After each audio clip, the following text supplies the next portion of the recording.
Dans l'ombre de nos vies modernes se cachent des histoires inspirantes, des récits de courage et de sagesse qui passent souvent inaperçus. Ces narrations secrètes, tissées dans la trame de notre quotidien, portent en elles les échos d'une philosophie millénaire, le stoïcisme. Mais comment ces histoires contemporaines s'entrelacent-elles avec les enseignements des anciens sages? Chaque jour, des individus ordinaires accomplissent des actes extraordinaires, guidés par des principes qui transcendent le temps. Ces gestes, parfois imperceptibles, façonnent notre monde et inspirent ceux qui les observent attentivement.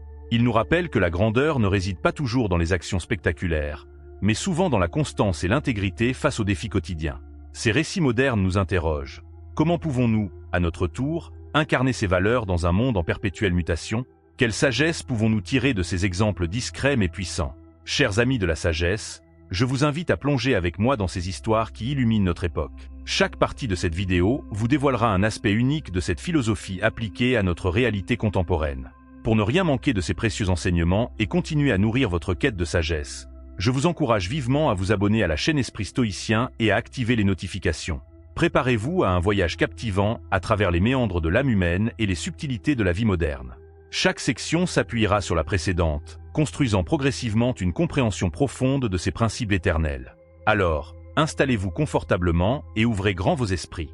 Ensemble, découvrons comment ces histoires peuvent transformer notre perception du monde et peut-être changer le cours de nos vies. Dans notre quête de sens et d'épanouissement, nous sommes souvent à la recherche d'histoires inspirantes, de récits qui résonnent avec notre propre expérience et nous montrent la voie vers une vie plus sage et plus équilibrée. Ces histoires, bien qu'omniprésentes, restent souvent dans l'ombre, cachées derrière le tumulte de notre quotidien.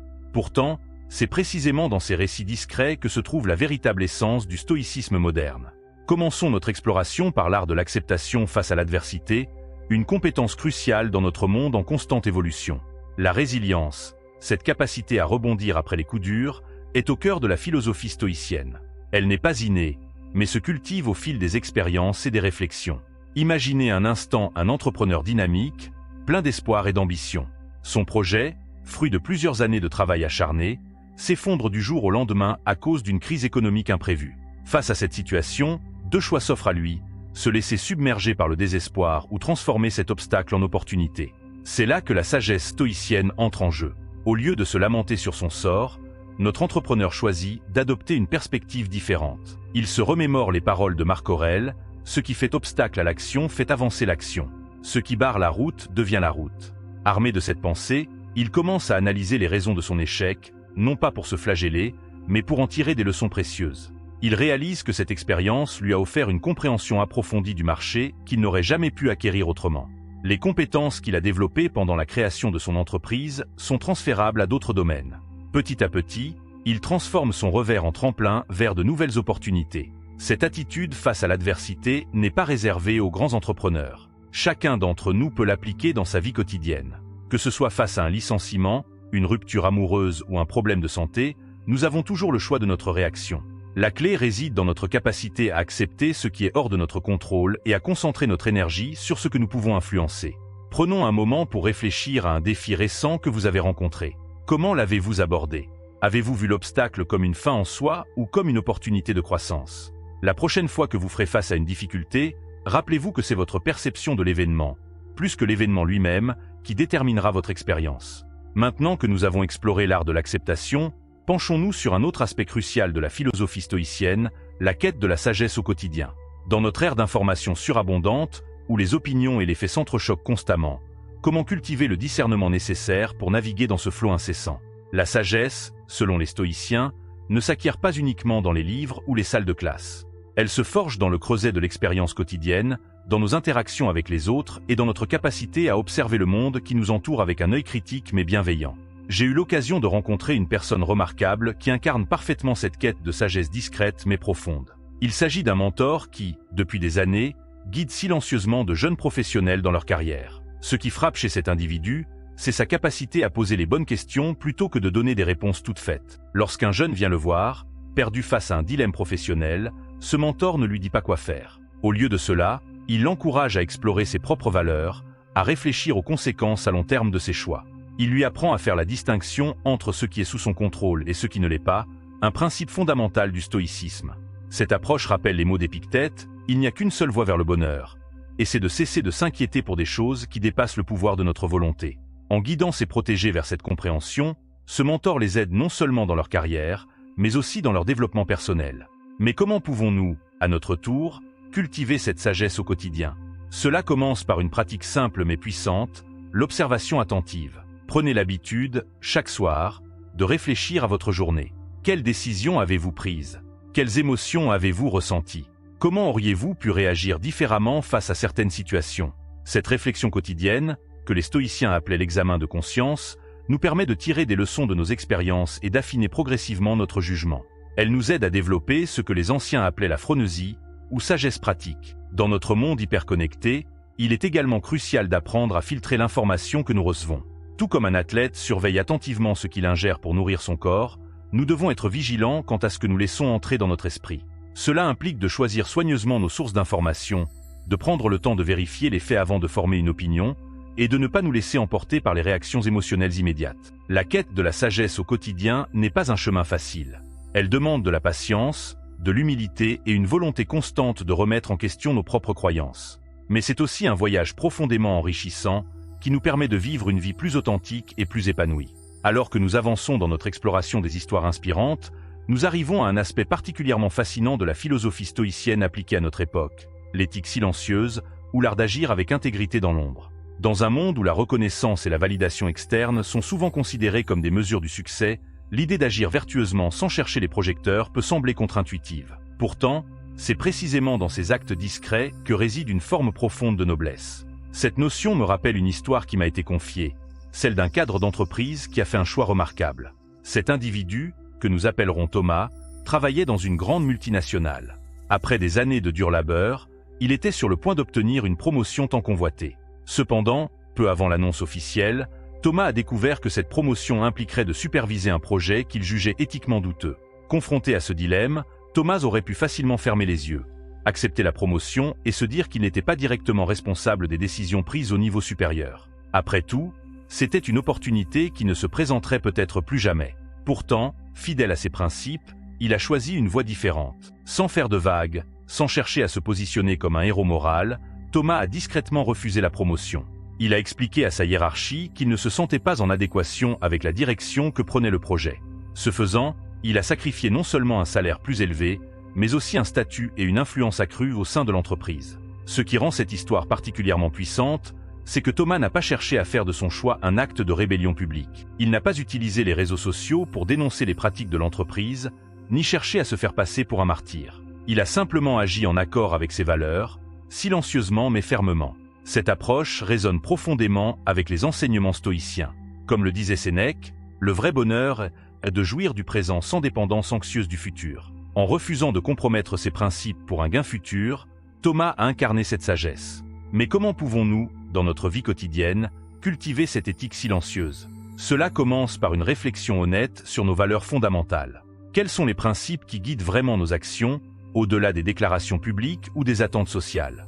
Une fois que nous avons clarifié ces valeurs, le défi consiste à les aligner avec nos actions, même, et surtout, lorsque personne ne regarde. Cela peut se manifester de nombreuses façons, choisir de ne pas participer à des commérages au bureau, même si cela pourrait nous rapprocher de certains collègues influents. Prendre le temps d'aider un collègue en difficulté, même si cela ne sera jamais reconnu officiellement. Ou encore, refuser de couper les coins ronds dans notre travail, même si personne ne le remarquerait. Ces actes, bien que discrets, ont un impact profond. Ils renforcent notre intégrité personnelle, créent un environnement de travail plus éthique et inspirent subtilement ceux qui nous entourent. Comme une pierre jetée dans un étang, nos actions créent des ondulations qui se propagent bien au-delà de ce que nous pouvons voir. Il est important de noter que cette approche ne signifie pas que nous devons toujours rester silencieux face à l'injustice ou à l'immoralité. Il y a des moments où prendre position publiquement est nécessaire et vertueux.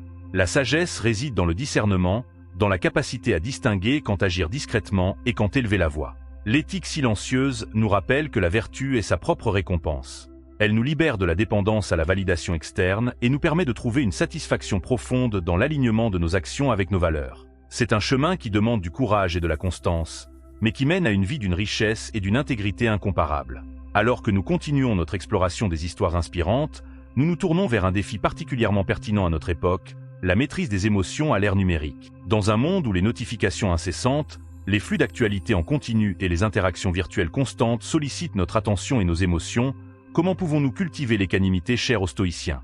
Pour illustrer ce concept, permettez-moi de vous présenter une métaphore. Imaginez que votre esprit est comme l'œil d'un cyclone. Autour de vous, les vents violents de l'information et des stimuli numériques font rage. Les réseaux sociaux tourbillonnent d'opinions contradictoires, les emails professionnels s'accumulent comme des nuages menaçants, et les actualités du monde entier créent des bourrasques d'émotions. C'est la tempête virtuelle de notre ère moderne. Pourtant, au centre de ce chaos, il existe un espace de calme et de clarté, l'œil du cyclone. C'est cet espace intérieur que les stoïciens nous encouragent à cultiver, même au milieu des turbulences extérieures les plus intenses. Mais comment maintenir ce calme intérieur face au déluge d'informations et d'émotions qui nous assaillent quotidiennement? Les enseignements stoïques, bien que millénaires, offrent des outils étonnamment pertinents pour notre réalité numérique. Premièrement, il est crucial de pratiquer la pause stoïque. Avant de réagir à un post provocateur sur les réseaux sociaux, avant de répondre impulsivement à un email frustrant, prenez un moment pour respirer profondément. Demandez-vous, cette réaction est-elle vraiment nécessaire? Est-elle alignée avec mes valeurs? Cette simple pause peut prévenir de nombreuses réactions émotionnelles que nous pourrions regretter plus tard. Ensuite, apprenez à distinguer ce qui est sous votre contrôle de ce qui ne l'est pas. Vous ne pouvez pas contrôler les opinions des autres sur Internet, ni les algorithmes qui déterminent ce que vous voyez dans votre fil d'actualité. Mais vous pouvez contrôler votre réaction à ces stimuli. Comme le disait Épictète, ce qui perturbe les hommes, ce ne sont pas les choses, mais leur jugement sur les choses. Cette perspective est particulièrement libératrice dans le contexte des réseaux sociaux, où il est facile de se laisser emporter par les opinions et les jugements des autres. Une autre technique stoïque particulièrement utile à l'ère numérique est la pratique de la vue d'en haut. Lorsque vous vous sentez submergé par le flot d'informations et d'émotions en ligne, prenez un moment pour élargir votre perspective. Imaginez-vous en train de regarder la Terre depuis l'espace. De cette hauteur, les drames des réseaux sociaux, les querelles en ligne, et même nos propres préoccupations numériques semblent soudain bien insignifiants.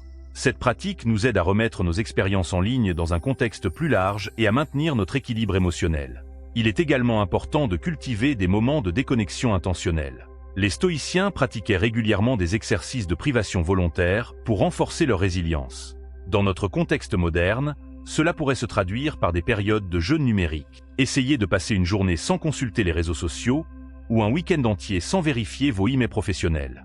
Ces moments de déconnexion nous permettent de recentrer notre attention sur ce qui est vraiment important et de cultiver notre paix intérieure. La gestion des émotions à l'ère numérique implique également de développer une relation plus consciente avec nos appareils. Au lieu de réagir automatiquement à chaque notification, prenez l'habitude de vous demander « Est-ce que cette interaction en ligne m'apporte quelque chose de positif?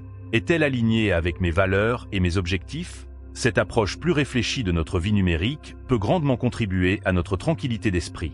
N'oublions pas non plus l'importance de cultiver des relations authentiques en dehors du monde virtuel. Les stoïciens accordaient une grande importance à l'amitié et à la communauté.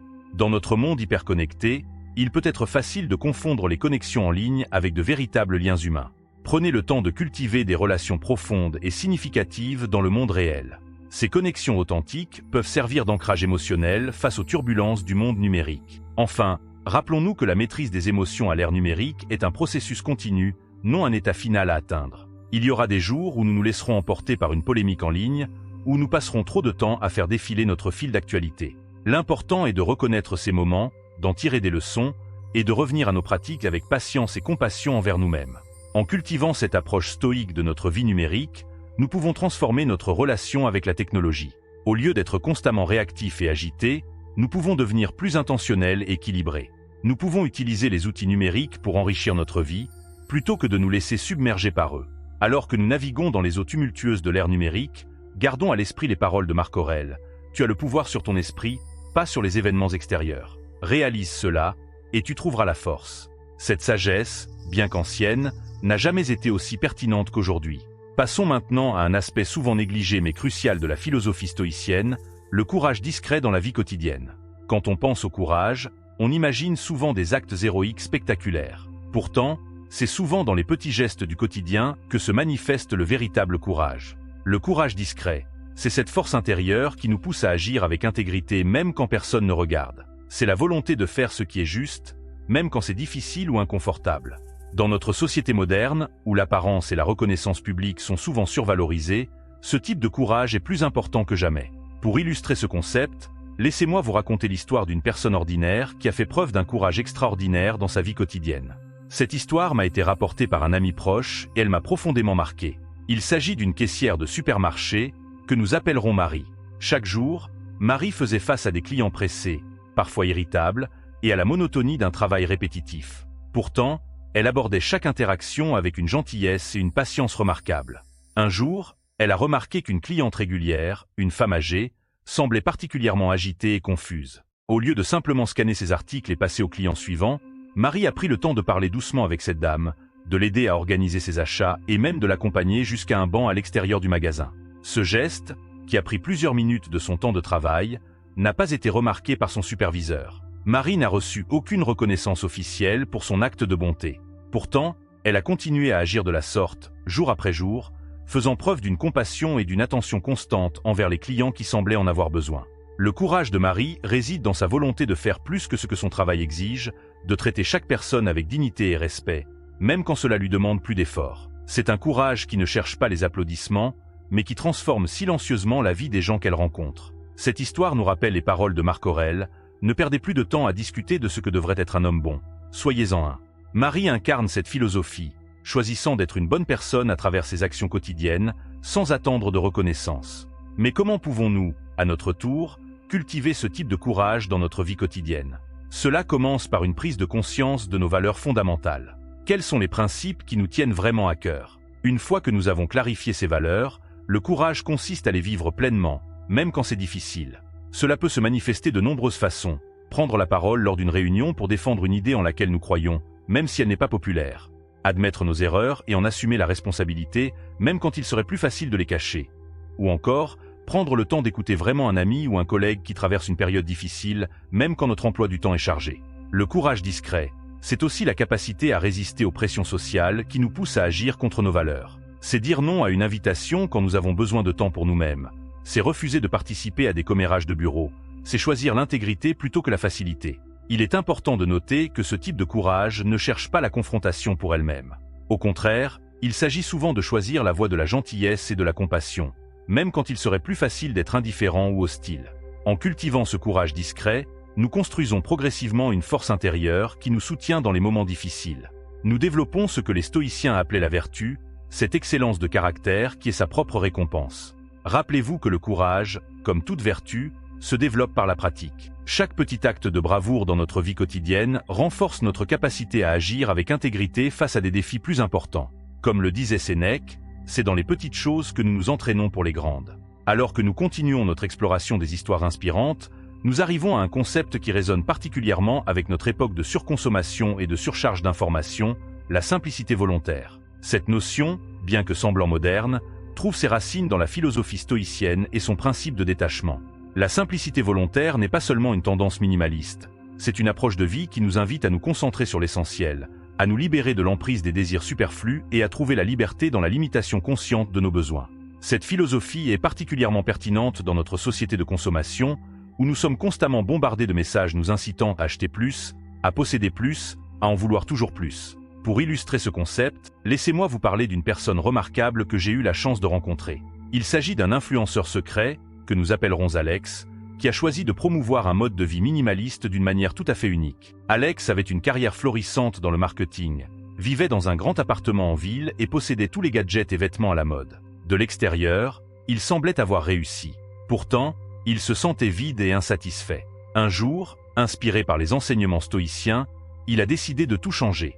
Il a commencé par se débarrasser de la majorité de ses possessions, ne gardant que l'essentiel. Il a quitté son emploi bien rémunéré pour un travail moins prestigieux, mais plus aligné avec ses valeurs. Et surtout, il a commencé à partager son parcours sur les réseaux sociaux, mais d'une manière très particulière. Au lieu de se mettre en scène comme beaucoup d'influenceurs, Alex a choisi de rester anonyme.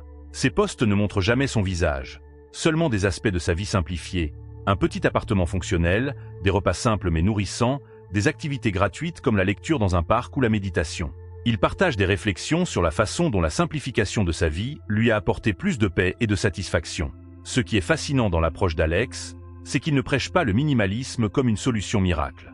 Il parle ouvertement des défis et des doutes qu'il rencontre. Il montre que la simplicité volontaire est un cheminement, pas une destination. Son influence a grandi organiquement, attirant des milliers de personnes séduites par cette approche authentique et réfléchie de la simplicité. Sans jamais chercher la gloire personnelle, Alex est devenu un guide pour ceux qui cherchent à échapper au cycle de la consommation effrénée et à trouver un sens plus profond dans leur vie. L'histoire d'Alex nous rappelle les paroles d'Épictète. La richesse ne consiste pas à avoir de grands biens, mais à avoir peu de besoins. Cette sagesse ancienne prend tout son sens dans notre monde moderne, où nous sommes souvent définis par ce que nous possédons plutôt que par qui nous sommes. Mais comment pouvons-nous, à notre tour, intégrer les principes de la simplicité volontaire dans notre vie quotidienne? Cela commence par une réflexion honnête sur nos véritables besoins et désirs. Quelles sont les choses qui nous apportent réellement de la joie et du sens? Quelles sont celles que nous accumulons par habitude ou par pression sociale? Une pratique stoïque utile est l'exercice de la privation volontaire. Cela consiste à se priver temporairement de certains conforts auxquels nous sommes habitués. Par exemple, essayez de passer une journée sans utiliser votre smartphone ou un mois sans faire d'achats non essentiels. Ces expériences nous aident à distinguer nos véritables besoins de nos désirs passagers et à apprécier ce que nous avons déjà. La simplicité volontaire nous invite également à repenser notre relation avec le temps. Dans notre société de l'hyperproductivité, nous avons tendance à remplir chaque minute de notre journée. Pourtant, les stoïciens nous rappellent l'importance du temps libre, de l'espace pour la réflexion et la contemplation. Essayez de créer des moments de calme dans votre journée, libres de toute distraction. Vous pourriez être surpris de la clarté et de la créativité qui émergent de ces moments de pause. Un autre aspect important de la simplicité volontaire est la reconnexion avec la nature. Les stoïciens considéraient l'harmonie avec la nature comme un objectif central de la vie. Dans notre monde urbanisé, prendre le temps de se reconnecter avec le monde naturel peut être profondément régénérateur. Cela peut être aussi simple que de faire une promenade quotidienne dans un parc, de cultiver quelques plantes sur votre balcon, ou de passer un week-end en camping de temps en temps. Il est important de noter que la simplicité volontaire n'est pas synonyme d'ascétisme extrême ou de privation. Il s'agit plutôt de faire des choix conscients sur ce que nous laissons entrer dans notre vie. C'est un équilibre entre avoir suffisamment pour vivre confortablement et ne pas se laisser submerger par le superflu. En adoptant une approche plus simple et plus réfléchie de la vie, nous pouvons découvrir une forme de liberté que la possession matérielle ne peut jamais apporter. Nous créons de l'espace dans nos vies pour ce qui compte vraiment, les relations significatives, la croissance personnelle, la contribution à notre communauté. Comme le disait Sénèque, il est pauvre, non pas celui qui a peu, mais celui qui désire beaucoup. En cultivant la simplicité volontaire, nous apprenons à apprécier ce que nous avons, à trouver la richesse dans les expériences plutôt que dans les possessions, et à vivre une vie plus alignée avec nos valeurs les plus profondes. Alors que nous continuons notre exploration des histoires inspirantes, nous arrivons à un concept particulièrement pertinent dans notre monde interconnecté, l'interdépendance et la communauté vue à travers le prisme du stoïcisme moderne. Les stoïciens, bien que mettant l'accent sur le développement personnel et l'autonomie, reconnaissaient également l'importance fondamentale de nos relations avec les autres et notre rôle dans la société. Dans notre ère de connexion numérique omniprésente, où nous pouvons communiquer instantanément avec des personnes à l'autre bout du monde, il est paradoxalement facile de se sentir isolé et déconnecté. Le défi pour le stoïcien moderne est de cultiver des relations authentiques et significatives, tout en contribuant au bien commun de manière discrète mais impactante. Pour illustrer ce concept, permettez-moi de vous parler d'une initiative remarquable que j'ai découverte récemment, un réseau d'entraide anonyme inspiré par les principes stoïciens. Ce réseau, nommé les Mains Invisibles, a été créé par un groupe de personnes qui croyaient en la puissance des petits actes de bonté pour transformer une communauté. Le fonctionnement de ce réseau est simple mais profond. Les membres s'engagent à accomplir régulièrement des actes de service ou de gentillesse dans leur communauté, sans chercher de reconnaissance ou de récompense. Ces actes peuvent aller du simple fait de ramasser des déchets dans un parc local à l'aide apportée à un voisin âgé pour ses courses, en passant par le mentorat discret d'un jeune en difficulté. Ce qui rend ce réseau unique, c'est son engagement envers l'anonymat. Les membres ne révèlent jamais leur appartenance au groupe, ni ne revendiquent le mérite de leurs actions. Ils agissent comme des mains invisibles, améliorant silencieusement la vie de ceux qui les entourent. Cette approche s'aligne parfaitement avec la pensée stoïcienne. Comme le disait Marc Aurèle, ce qui n'est pas utile à la ruche n'est pas utile à l'abeille. Les membres des Mains Invisibles comprennent que leur bien-être personnel est intimement lié au bien-être de leur communauté. En contribuant au bien commun sans chercher de reconnaissance, ils cultivent une forme profonde de satisfaction et de connexion. L'impact de ce réseau s'est fait sentir de manière subtile mais significative dans les communautés où il opère. Des quartiers sont devenus plus propres et plus sûrs. Des liens se sont tissés entre des voisins qui auparavant s'ignoraient. Des personnes isolées ont trouvé un soutien inattendu. Et surtout, une culture de gentillesse et de responsabilité collective a commencé à s'enraciner. Cette initiative nous rappelle que, même à notre époque hyperconnectée, la vraie communauté se construit à travers des interactions authentiques et des actes de service concrets. Elle nous montre également que nous n'avons pas besoin de reconnaissance publique pour avoir un impact significatif sur notre environnement. Mais comment pouvons-nous, à notre tour, cultiver ce sens de l'interdépendance et de la communauté dans notre vie quotidienne? Cela commence par une prise de conscience de notre place dans le tissu social qui nous entoure. Nous ne sommes pas des îles isolées, mais des parties interconnectées d'un tout plus grand. Une pratique stoïque utile est l'exercice de la vue d'en haut, que nous avons déjà mentionné. En prenant du recul et en observant notre vie dans un contexte plus large, nous pouvons mieux comprendre comment nos actions affectent les autres et comment nous sommes influencés par notre environnement. Nous pouvons également cultiver ce que les stoïciens appelaient l'oikéosie, ou l'expansion du cercle de notre préoccupation. Cela implique d'élargir progressivement notre sens de la connexion et de la responsabilité, en commençant par nous-mêmes et notre famille immédiate, puis en s'étendant à notre communauté locale, notre pays, et finalement à l'humanité tout entière. Dans notre monde numérique, cela peut se traduire par une utilisation plus consciente des réseaux sociaux.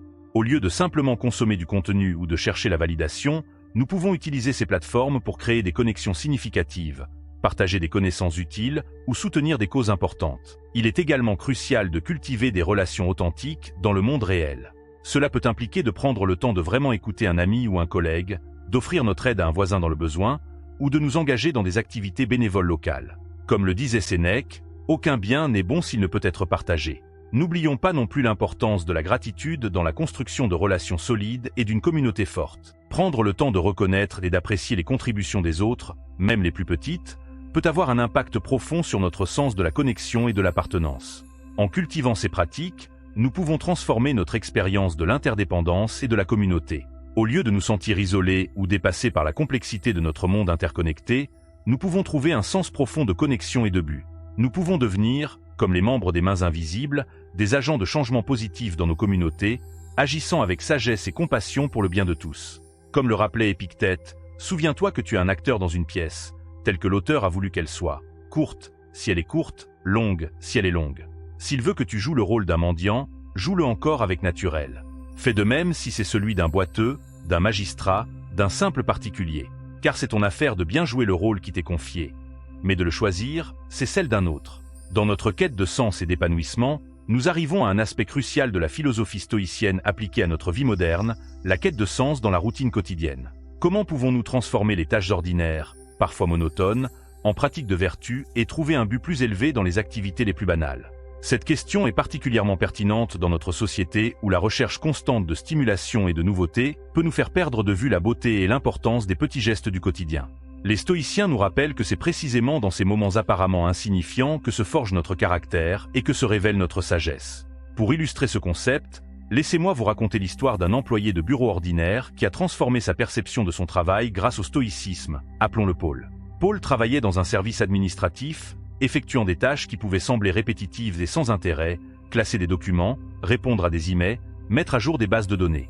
Au début, Paul se sentait frustré et démotivé. Il avait l'impression que son travail n'avait pas de sens, qu'il ne contribuait pas vraiment à quelque chose d'important. Mais un jour, en lisant les méditations de Marc Aurèle, il est tombé sur cette citation. « À chaque heure, applique-toi fermement, en romain et en homme, à faire ce que tu as en main, avec une précision et une gravité mesurées, avec amour, avec liberté, avec justice. Et procure-toi le loisir de te dégager de toutes les autres préoccupations. Tu te le procureras, si tu exécutes chaque acte comme si c'était le dernier. » Ces mots ont profondément résonné en Paul. Il a commencé à voir chaque tâche, aussi petite soit-elle, comme une opportunité de pratiquer la vertu et d'exprimer l'excellence. Classer des documents est devenu un exercice de patience et d'attention aux détails. Répondre aux emails est devenu une pratique de communication claire et bienveillante. Mettre à jour des bases de données est devenu une façon de contribuer à l'efficacité globale de l'organisation. Paul a commencé à se demander « Comment puis-je effectuer cette tâche de la meilleure façon possible ? Comment puis-je apporter de la valeur à travers cette action ?» Petit à petit, son attitude a changé. Il a trouvé une satisfaction profonde dans l'accomplissement consciencieux de son travail. Et chose intéressante, son changement d'attitude a été remarqué. Ses collègues ont commencé à apprécier sa fiabilité et son attitude positive. Son travail, bien que toujours le même en apparence, avait pris une nouvelle dimension. Cette histoire nous rappelle que le sens ne réside pas tant dans ce que nous faisons, mais dans la façon dont nous le faisons. Comme le disait Épictète, ce ne sont pas les choses qui troublent les hommes, mais les jugements qu'ils portent sur ces choses. En changeant notre perception, nous pouvons transformer même les tâches les plus ordinaires en occasions de croissance et d'épanouissement. Mais comment pouvons-nous, à notre tour, trouver du sens dans notre routine quotidienne? Cela commence par une prise de conscience. Prenez un moment pour réfléchir à vos activités quotidiennes. Quelles sont les tâches que vous effectuez machinalement, sans vraiment y penser? Comment pourriez-vous les aborder différemment? Une pratique utile est de transformer chaque action en une méditation en action. Que vous fassiez la vaisselle, que vous vous rendiez au travail, ou que vous répondiez à des emails, essayez d'être pleinement présent dans l'action. Observez vos sensations, vos pensées, vos émotions.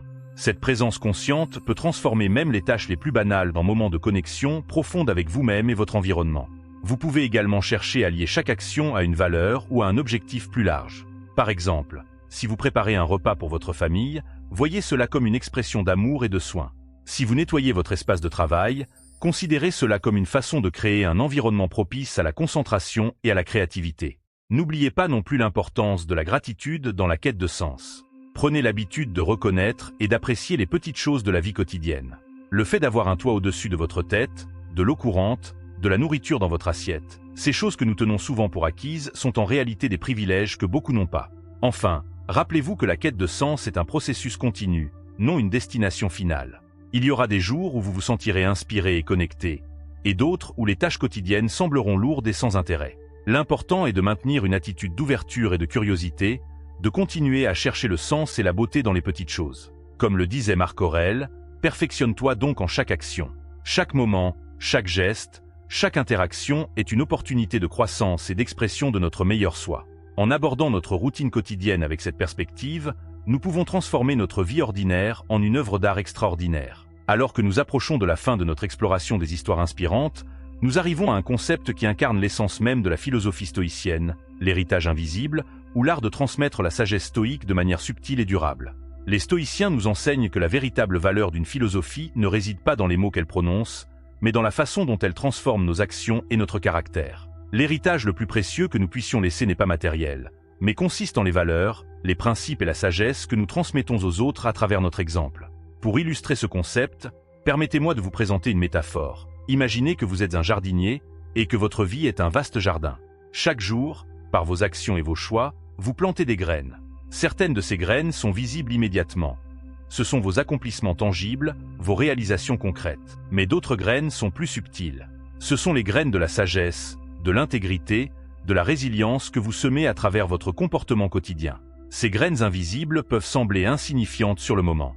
Un acte de gentillesse envers un étranger, un moment de patience face à la frustration, une décision difficile prise avec intégrité. Ces actions peuvent passer inaperçues. Pourtant, comme des graines plantées dans un sol fertile, elles ont le potentiel de croître et de se multiplier bien au-delà de ce que nous pouvons imaginer. Pensez à un enseignant qui, par sa passion et son dévouement, inspire un élève à poursuivre ses rêves. Cet enseignant ne verra peut-être jamais les fruits de son influence, mais l'impact de ses actions se propagera à travers les générations. Ou pensez à un parent qui, par son exemple de courage face à l'adversité, transmet à ses enfants une résilience qui les soutiendra tout au long de leur vie. C'est là que réside la beauté et la puissance de l'héritage invisible.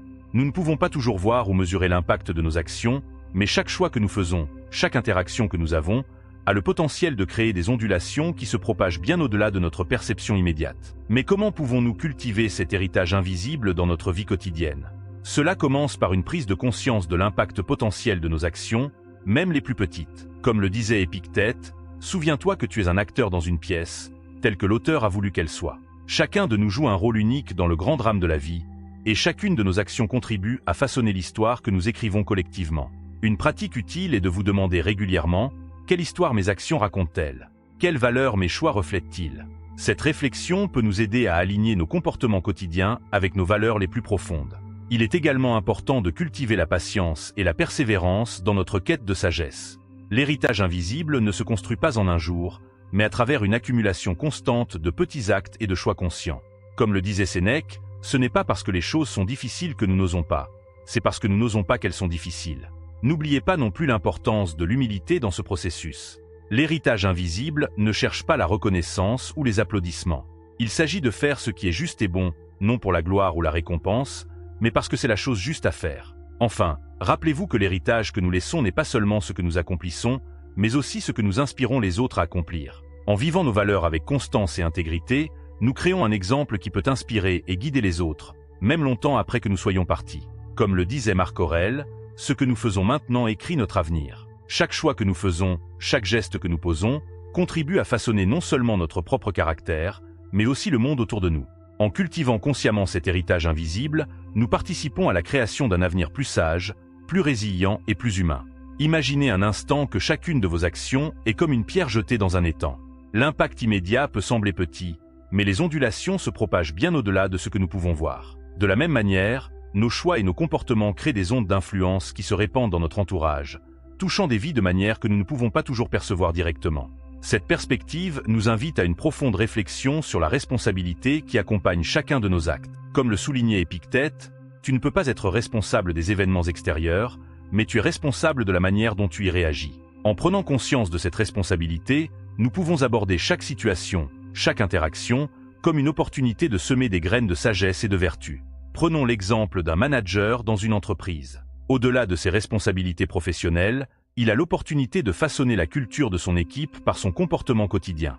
S'il gère les défis avec calme et résilience, s'il traite ses collègues avec respect et empathie, s'il prend des décisions basées sur l'intégrité plutôt que sur l'opportunisme à court terme, il crée un environnement où ses valeurs peuvent s'épanouir. Ses actions deviennent un modèle silencieux mais puissant pour ceux qui l'entourent. Ou encore, pensez à un parent qui, face aux défis de la vie quotidienne, choisit constamment de réagir avec patience et compréhension plutôt qu'avec colère ou frustration. Sans même prononcer un mot sur la philosophie stoïcienne, ce parent transmet des leçons profondes sur la maîtrise de soi et la résilience émotionnelle. Il est important de noter que cet héritage invisible n'est pas réservé aux personnes en position d'autorité ou d'influence visible. Chacun d'entre nous, quelle que soit notre position dans la société, a le pouvoir de créer un impact positif à travers nos choix quotidiens. Un acte de gentillesse envers un étranger, une parole encourageante à un ami dans le besoin, un moment de patience face à la frustration. Ces petits gestes peuvent sembler insignifiants sur le moment, mais ils ont le potentiel de transformer des vies. Comme le disait Marc Aurèle, « Ce qui n'est pas utile à l'essaim n'est pas utile à l'abeille ». Cette sagesse nous rappelle que notre bien-être individuel est intimement lié au bien-être de notre communauté et de notre environnement. En cultivant des vertus comme la sagesse, la justice, le courage et la tempérance dans notre vie quotidienne, nous contribuons à créer un monde plus harmonieux et plus résilient. Mais comment pouvons-nous cultiver cet héritage invisible de manière plus consciente et intentionnelle ? Voici quelques suggestions pratiques qui vous permettront d'y arriver. Pour commencer, pratiquez l'autoréflexion quotidienne. Prenez quelques minutes chaque jour pour réfléchir à vos actions et à leur alignement avec vos valeurs. Comme le suggérait Sénèque, demandez-vous « Quel bien ai-je fait aujourd'hui ? En quoi me suis-je amélioré ?» Vous pouvez également cultiver la conscience de l'impact. Avant chaque action ou décision importante, prenez un moment pour considérer son impact potentiel à long terme. Comment cela pourrait-il affecter les autres ? Quelle histoire cela raconte-t-il sur vos valeurs ? Ensuite, prenez l'habitude d'enseigner par l'exemple. Plutôt que de prêcher la vertu, vivez-la. Vos actions parlent plus fort que vos mots.